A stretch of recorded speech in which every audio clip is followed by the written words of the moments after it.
आप सभी का मेरे YouTube चैनल पर हार्दिक स्वागत है।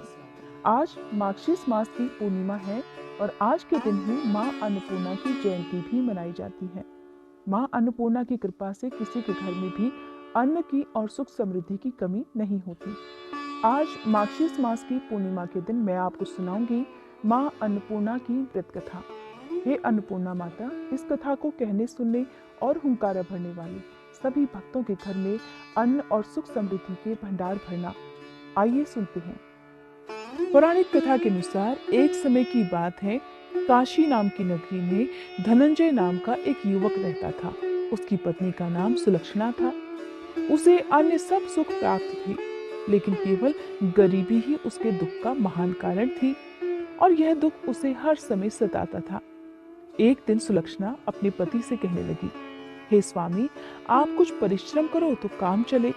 इस प्रकार घर पर बैठे रहने से कब तक काम चलेगा।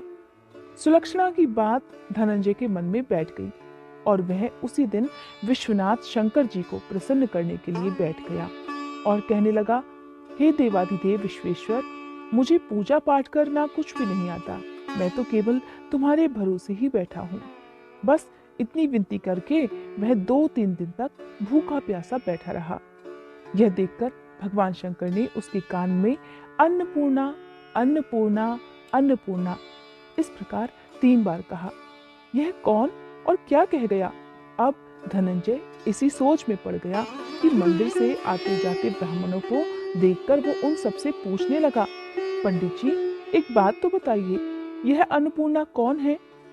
जब ब्राह्मणों ने उसकी बात सुनी तो उससे कहने लगे, तू अन्न का त्याग करके बैठा हुआ है, इसलिए तुझे हर समय केवल अन्न की बात ही सुझाई देती है। जा, घर जाकर अन्न ग्रहण कर। अब धनंजय घर गया। उसकी पत्नी से उसने सारी बात कह डाली।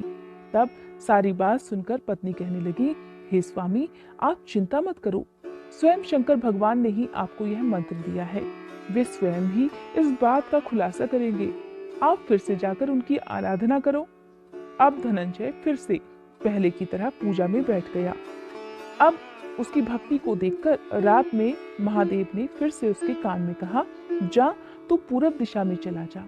वह अन्नपूर्णा का नाम जपता जाता और रास्ते में फल खाता, झरनों का पानी पीता जाता। इस प्रकार कितने ही दिन तक धनंजय इसी प्रकार चलता रहा। चलते चलते वहां उसे चांदी सी चमकती वन की शोभा देखने में आई। सुंदर सरोवर देखने में या उसके किनारे कितनी ही अप्सराएं झुंड बनाकर बैठी थी। एक कथा कहती थी और बाकी सब माँ अन्नपूर्णा इस प्रकार बार बार कहा करती। यह अगहन मास की उजियारी रात थी और आज से ही व्रत का प्रारंभ भी था। जिस शब्द की खोज करने के लिए धनंजय निकला था, वह उसे वहां भी सुनने को मिल गया। अब धनंजय ने उन सबके पास जाकर उससे पूछा, हे देवियों, आप ये सब क्या कर रही हो। तब उन सब ने कहा, हम सब माँ अन्नपूर्णा का व्रत करती हैं। व्रत करने से की गई पूजा का क्या होता है, ये किसी ने किया भी है क्या, या इसे कब करना चाहिए, कैसा व्रत है और कैसा इसका विधान है, कृपया कर आप सब मुझसे भी कहो। धनंजय ने इस प्रकार उन सब देवियों से पूछा। तब वह देवियां कहने लगी, इस व्रत को तो कोई भी कर सकता है। 21 दिन तक 21 गांठ का धागा लेना चाहिए। अगर 21 दिन ना कर पाए तो केवल 1 दिन का उपवास भी कर सकते हैं। और अगर आप ऐसा भी ना कर पाए तो केवल व्रत की कथा सुनकर प्रसाद ग्रहण करना चाहिए। निराहार रहकर कथा सुननी चाहिए। अगर कथा सुनने वाला कोई ना मिले तो पीपल के पत्तों को रखकर सुपारी या घृत कुमारी, जिसे ग्वारपाठा कहते हैं, उसके वृक्ष के सामने दीपक को जलाकर सूर्य, गाय, तुलसी जी या महादेव को बिना कथा सुनाए मुख में दाना नहीं डालना चाहिए। इन सबको साक्षी मानकर इन्हें ही कहानी सुनानी चाहिए। अगर भूल से कुछ पड़ जाए तो 1 दिवस फिर उपवास करें। व्रत के दिन क्रोध नहीं करना चाहिए, ना ही झूठ बोलना चाहिए। देवियों के मुख से ऐसे वचन सुनकर धनंजय उनसे फिर कहने लगा, एक बात बताइए, इस व्रत को करने से क्या मिलेगा। तब वे कहने लगी, इसको करने से अंधों को नेत्र मिल जाते हैं, लूलों को हाथ मिल जाते हैं, निर्धनों के घर धन भर जाता है और बांझन को संतान, मूर्खों को विद्या मिल जाती है। जो जिस कामना से माँ अन्नपूर्णा का व्रत करता है, माँ उनकी इच्छाएं पूर्ण करती हैं। यह वचन सुनकर धनंजय उन सबसे कहने लगा, हे बहनों, मेरे पास तो धन भी नहीं है, विद्या भी नहीं है, मेरे पास कुछ भी नहीं। मैं तो दीन दुखी ब्राह्मण हूँ। मुझे इस व्रत का सूत दे दोगी? हाँ भाई, तेरा कल्याण हो, हम तुझे सूत दे देंगे। ले, इस व्रत का मंगलसूत्र ले। इस प्रकार देवियों से सूत लेकर धनंजय ने भी इस व्रत को किया। जब धनंजय ने व्रत पूर्ण कर लिया, तब उसने देखा कि सरोवर में से 21 खंड की सोने और हीरे मोती जड़ी एक सीढ़ी प्रकट हुई। धनंजय जय अन्नपूर्णा कहता जाता, इस प्रकार वह कितनी ही सीढ़ियां उतर गया। तब उसने देखा कि करोड़ों सूर्यों से प्रकाशमान अन्नपूर्णा का मंदिर उसके सामने है। उसके सामने सोने के सिंहासन पर माँ अन्नपूर्णा विराजमान थी। सामने भिक्षा हेतु भगवान शिव खड़े हुए थे। देवांगनाएं चंवर ढुलाने लगी और कितने ही हथियार बांधे पहरा दे रही थी। धनंजय दौड़कर माँ अन्नपूर्णा के चरणों में गिर गया। देवी उसके मन का क्लेश जान गई। धनंजय कहने लगा, हे माते, आप तो अंतर्यामी हो, आपको अपनी दशा में क्या बताऊं। तब माँ अन्नपूर्णा कहने लगी, तूने मेरा व्रत किया है, जा, संसार तेरा सत्कार करेगा। अब माँ अन्नपूर्णा ने धनंजय की जीवा पर बीज मंत्र लिख दिया। अब तो उसके रोम रोम में विद्या प्रकट हो गई। इतने में उसने देखा कि वह काशी विश्वनाथ के मंदिर में खड़ा है।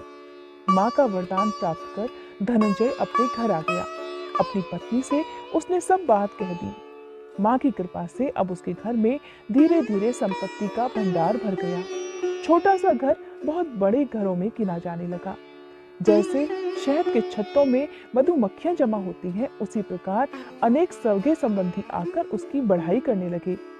पूछने लगे, इतना धन और इतना बड़ा घर, सुंदर संतान नहीं तो इस कमाई का कौन भोग करेगा? सुलक्षणा से कोई संतान नहीं है, इसलिए तुम दूसरा विवाह कर लो। मन ना होते हुए भी आखिरकार धनंजय को दूसरा विवाह करना पड़ा। उधर पतिव्रता सुलक्षणा को अपनी सौत का दुख भी झेलना पड़ा। इस प्रकार बहुत सारे दिन बीत गए। फिर अगहन मास आ गया। नए बंधन से बंधे पति से सुलक्षणा ने कहलवाया कि हम इस व्रत के प्रभाव से सुखी हुए हैं, इस कारण हमें यह व्रत कभी भी किसी हाल में छोड़ना नहीं चाहिए। और यह सब माँ अन्नपूर्णा का ही प्रताप है जो हम इतने संपन्न और सुखी हुए हैं। सुलक्षणा की बात सुनकर धनंजय उसके यहाँ आया और व्रत करने बैठ गया।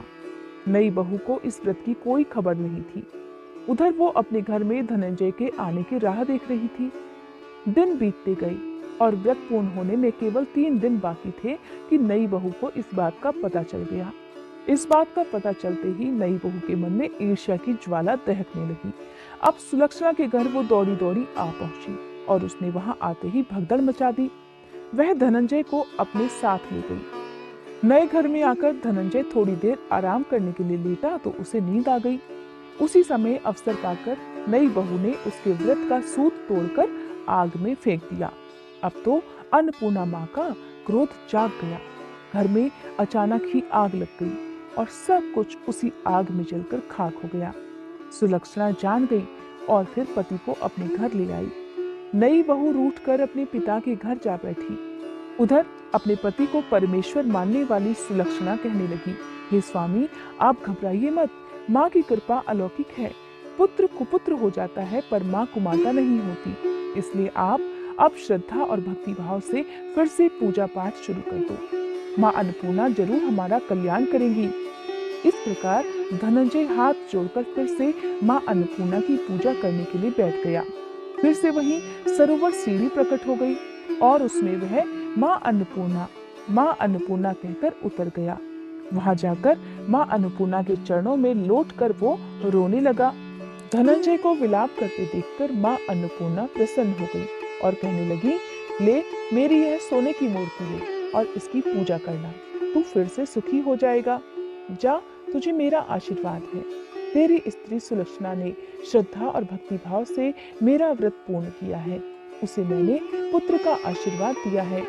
और इस प्रकार धनंजय ने जब आंखें खोली तो खुद को काशी विश्वनाथ जी के मंदिर में खड़ा पाया।